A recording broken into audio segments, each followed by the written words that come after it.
नमस्कार। आइए आज हम इस वीडियो के माध्यम से एडग्रेड वर्कबुक प्रश्नोत्तर पुस्तिका कक्षा 8 विषय सामाजिक विज्ञान देखेंगे। हम सामाजिक विज्ञान के अंतर्गत जो पार्ट है भूगोल, इसका अध्याय है अध्याय 5।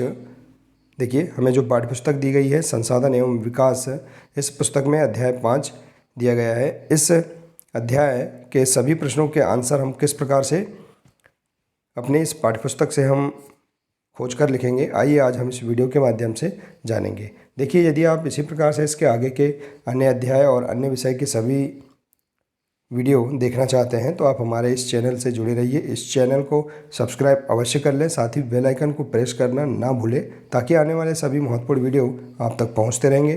तो आइए देखते हैं अध्याय 5 उद्योग के सभी प्रश्नों के आंसर। देखिए, पाठ्यपुस्तक के अनुसार हम प्रश्नों के आंसर इस प्रकार से लिखेंगे। पहला प्रश्न है विनिर्माण किसे कहते हैं। तो देखिए, इसका आंसर हम संसाधन एवं विकास पाठ्यपुस्तक के पृष्ठ क्रमांक 48 से खोज कर लिख सकते हैं। तो इसका आंसर देखिए, पाठ्यपुस्तक के अनुसार विनिर्माण में कच्चे माल को लोगों के लिए अधिक मूल्य के उत्पादों के रूप में परिवर्तित किया जाता है। इसके बाद है देखिए अगला प्रश्न, कृषि पर आधारित किन्हीं 3 उद्योगों के नाम लिखिए। तो इसका आंसर लिख सकते हैं पृष्ठ क्रमांक 49 से। कृषि पर आधारित 3 उद्योग हैं, खाद्य संसाधन उद्योग, वनस्पति तेल उद्योग और सूती वस्त्र उद्योग। इसके बाद है अगला प्रश्न, भारत के किन्हीं 3 प्रमुख औद्योगिक प्रदेशों के नाम लिखिए। तो इसका आंसर देखिए आप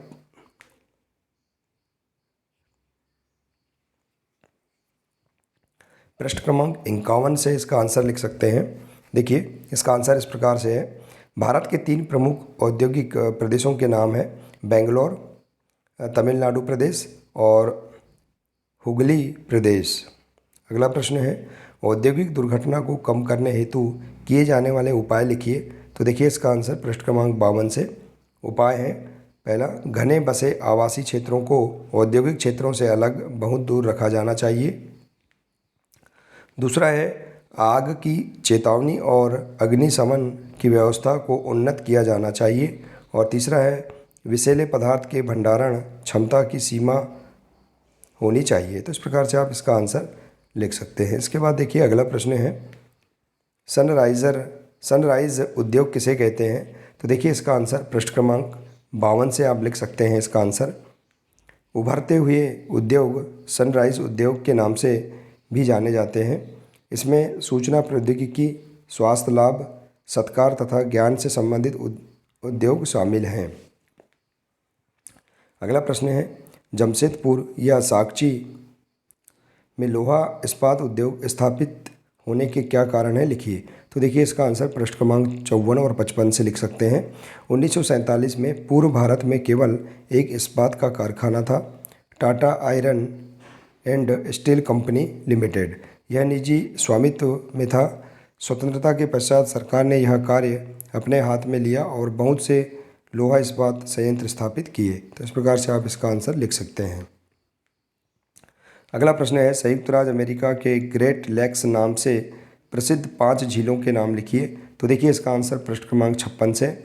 ग्रेट लेक्स के नाम से स्पीरियर, ह्यूरॉन और ओंटारियो, मिशिगन और एरी हैं। इन 5 झीलों से सुपीरियर झील सबसे बड़ी है। तो इस प्रकार से आप इसका आंसर पृष्ठ क्रमांक 56 से लिख सकते हैं। अगला प्रश्न है, प्रश्न 8 है, पिट्सबर्ग लोहा इस्पात उद्योग का वर्णन लिखिए। तो पृष्ठ क्रमांक 56 से इसका आंसर लिख सकते हैं इस प्रकार से, पाठ्यपुस्तक के अनुसार, यह संयुक्त राज्य अमेरिका का एक महत्वपूर्ण इस्पात नगर है। कच्चा माल जैसे कोयला पिट्सबर्ग में ही उपलब्ध है, जबकि लौह अयस्क मिनेसोटा की लौह की खानों से प्राप्त होता है। तो इस प्रकार से आप इसका आंसर बता सकते हैं। इसके बाद अगला प्रश्न है, अहमदाबाद में सूती वस्त्र उद्योग के विकास में सहायक कारण लिखिए। तो देखिए, पृष्ठ क्रमांक 58 से। अहमदाबाद को प्रायः भारत का मानचेस्टर कहा जाता है। अहमदाबाद में अनुकूल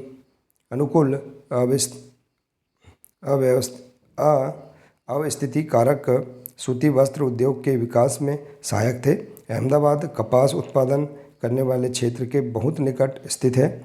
यहाँ कच्चा माल आसानी से उपलब्ध होता है। तो देखिए इस प्रकार से इसका आंसर आप लिख सकते हैं। इसके बाद है अगला, ओसाका को जापान का मानचेस्टर क्यों कहा जाता है? तो देखिए प्रश्न क्रमांक 58 से, ओसाका जापान का एक महत्वपूर्ण वस्त्र निर्माण केंद्र है। यह जापान का मानचेस्टर के नाम से भी जाना जाता है। ओसाका में सूती वस्त्र उद्योग का विकास कई भौगोलिक कारणों से हुआ है। ओसाका के चारों ओर का विस्तृत मैदान सूती वस्त्र मिलों के विकास के लिए आसानी से भूमि की उपलब्धता सुनिश्चित करता है। तो इस प्रकार से आप बहुत ही सरल तरीके से इस अध्याय के सभी 10 प्रश्नों के आंसर अपनी भूगोल की जो पाठ्यपुस्तक है, संसाधन एवं विकास पाठ्यपुस्तक से आसानी से आप लिख सकते हैं। देखिए और इसका अध्ययन कर सकते हैं, क्योंकि वार्षिक परीक्षाओं में एडग्रेड पुस्तिका से ही प्रश्न पूछे जा सकते हैं। तो आशा है कि आपको इस अध्याय के सभी प्रश्नों के आंसर आपको समझ में आ गए होंगे। देखिए यदि आप इसी प्रकार से इसके आगे के अन्य विषय के और अन्य अध्याय के वीडियो आप देखना चाहते हैं तो आप इस चैनल से जुड़े रहिए। इस चैनल को सब्सक्राइब अवश्य कर लें। मिलते हैं इसी प्रकार से अगले नए वीडियो के साथ। नमस्कार।